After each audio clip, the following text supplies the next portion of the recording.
Marketing Square. Bienvenue sur Marketing Square, le rendez-vous du gros marketing. Le gros, c'est un marketing qui sort des clous, qui se réinvente, qui se renouvelle. C'est aussi un mindset qui repose sur l'envie de se dépasser, de se détacher de ses opinions une bonne fois pour toutes et d'apprendre en continu. Si tu te reconnais dans cette description, que tu sois débutant ou expert, abonne-toi. Ce podcast va devenir ton meilleur allié.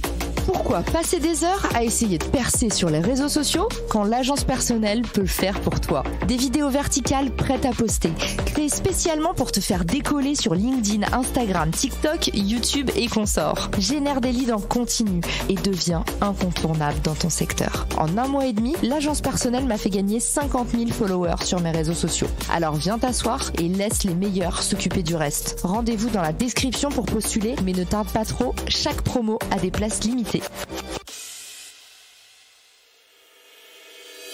Bonjour à tous et bienvenue dans ce nouvel épisode de Marketing Square. Aujourd'hui, j'ai documenté pour vous les différents types ou styles de pouvoir. Évidemment, et je ne vous apprends rien, la façon dont on a été élevé par nos parents, les choses qu'on a vécues pendant l'enfance vont venir conditionner nos styles de pouvoir. John French et Bertrand Raven, deux psychologues sociaux, ont exposé en 1959 une classification des styles de pouvoir. Alors je tiens à dire que ce n'est pas forcément la vérité absolue, mais moi je trouve leur approche intéressante et je trouve que ça fait réfléchir par rapport au style de management qu'on a potentiellement en face de nous ou qu'on adopte par rapport à ses équipes. Tout de suite, je vous emmène avec moi en voyage à la découverte de ces types de pouvoir. Le style de pouvoir coercitif, à la récompense, légitime, expert ou référent. Ne vous inquiétez pas, je vous détaille tout de suite. Le premier style de management, ça va être le style référent, autrement dit, le gentil. Ce style de pouvoir va reposer sur une relation hyper proche entre le leader et ses subordonnés, ses équipes. Il est basé sur le respect, la confiance et l'admiration que les autres ont pour le leader. Par exemple, un leader gentil va encourager la participation et l'engagement des membres de son équipe en valorisant toujours leurs contributions. Il va favoriser un environnement de travail collaboratif où chacun se sent écouté, respecté et pris en considération. Le gentil, bien souvent, n'a pas obtenu assez d'affection, d'attention ou d'amour pendant son enfance. De fait, il va grandir en ayant fréquemment soif de validation. Il va chercher en permanence à prendre soin des autres, caressant le secret espoir d'être aimé en retour. La façon dont va s'exprimer publiquement son super pouvoir, ça va être sa tendance à se connecter au niveau personnel avec les individus, à rentrer dans la familiarité plus facilement. Ce style de management particulièrement empathique va encourager la loyauté, la coopération et la motivation chez les membres de l'équipe.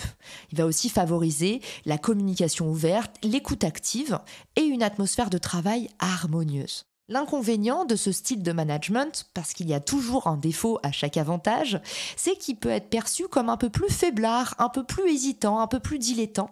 Et ça peut entraîner un manque de discipline au sein des équipes ou une difficulté parfois à prendre des décisions difficiles. Par exemple, licencier quelqu'un. Pourquoi ? Parce que comme on l'expliquait dans l'épisode du syndrome du trop gentil, que je vous remets dans les ressources de l'épisode, l'être humain va rechercher de la cohérence. Et quelqu'un qui prend toujours des décisions hyper empathiques et potentiellement aller à l'encontre de sa vraie nature, ça déstabilise et ça peut mettre le chaos. Le deuxième style de management, c'est le style de management à la récompense, le style charmeur. Ce style de pouvoir va se fonder sur la capacité du leader à récompenser, à incentiver, comme on dit dans le jargon, ses équipes pour leurs efforts et leurs performances. Les charmeurs ont souvent eu, dès leur enfance, à rassurer, à soutenir, à apporter de l'affection ou de la sécurité à un membre proche. En conséquence, ils sont parfois assez laxistes avec l'autorité et vont avoir tendance à manipuler les autres pour obtenir rapidement ce dont ils ont besoin. En général, ce type de super pouvoir se détecte parce que ces leaders vont posséder une capacité de concentration hors norme qui va à la fois intimider et séduire les autres et les amener à se soumettre. Pour moi, ce type de management, c'est un peu à l'américaine. C'est un management aspirationnel. Il va reposer sur une conviction très forte de la part du leader et des récompenses extrêmement importantes.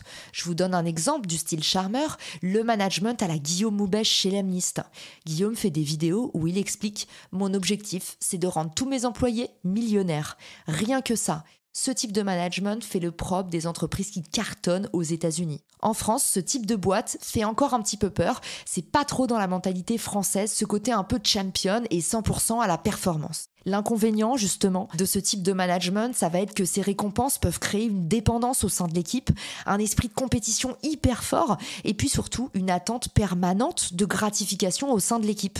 Ou autrement dit, vous pourriez rendre votre équipe accro à la gratification, obtenir sa prime plus que tout, et à côté de ça, passer à côté de plein de belles qualités, plein de belles choses qu'ils pourraient mettre en place sur le côté. D'ailleurs, lorsque les récompenses sont retirées, par exemple s'il y a un épuisement au sein de l'équipe, eh bien la motivation va diminuer rapidement. Autrement dit, ce type de management peut parfois essorer ses équipes. Le troisième type de management, c'est le style commandant. Il est aussi appelé le style coercitif. Le style coercitif se caractérise par une approche directive et extrêmement autoritaire. Il repose sur l'idée que le pouvoir est exercé par une seule personne qui va donner des ordres et complètement contrôler son équipe. Le commandant a bien souvent évolué dans une structure familiale hyper dynamique, hyper impliquée ou potentiellement engagée. En tout cas, qui va avoir à cœur la discipline, les procédures, le respect des normes et des règles. Autrement dit, en général, les commandants ont un peu été élevés à la dure, voire carrément traumatisés. De fait, ils vont avoir une culture très orientée vers les résultats, une tendance naturelle à l'intransigeance, et une propension dramatique a souvent créé un sentiment d'urgence chez les autres. L'avantage de ce style de pouvoir, c'est qu'il peut être extrêmement efficace dans des situations d'urgence, lorsque des décisions rapides doivent être prises. Il peut également garantir discipline, efficacité et rigueur dans certaines organisations. L'inconvénient, évidemment, c'est que l'utilisation excessive de ce style de management peut conduire à de graves problèmes de motivation, entraîner de la résistance, voire carrément du mécontentement au sein des équipes. Il peut également entraver la créativité et l'initiative individuelle. Ça peut créer des burn-out, des employés qui sont mécontents, qui dénoncent. Aujourd'hui, le style de pouvoir coercitif est extrêmement mal vu et pour cause. De nombreux abus ont été dénoncés. Tout le monde pense par exemple à des affaires comme celle de France Télécom avec des suicides de personnes qui étaient managées trop brutalement, qui ont agité la chronique et marqué à vie le monde du travail. Le dernier style de pouvoir, c'est un peu l'inspirateur, le créateur, peut-être l'artiste. Ce style de pouvoir est aussi nommé référent ou expert. Ici, tout repose sur la capacité à influencer les autres en partageant une vision inspirante, convaincante, qui permettrait d'atteindre des objectifs communs. En général, l'inspirateur a souvent grandi dans une famille un petit peu artiste, en tout cas carrément anticonformiste. Dans son enfance, il a été amené à tout prix à valoriser l'expression de soi, à s'affirmer, à montrer ses vraies couleurs, à être authentique, et il a souvent été poussé à l'excellence dans les domaines qui le passionnaient, que ce soit les arts ou les sciences. La façon dont l'inspirateur va dévoiler ses super pouvoirs, ça va être en trouvant des schémas innovants ou en faisant preuve d'une obsession récidiviste pour le bien commun. Ce style de pouvoir est souvent associé à un engagement élevé de la part des membres de l'équipe qui adorent leur leader. Il va aussi entraîner une créativité accrue et beaucoup de passion au sein des membres de l'équipe. Les leaders inspirationnels sont souvent perçus comme des modèles et critiqués aussi pour ça.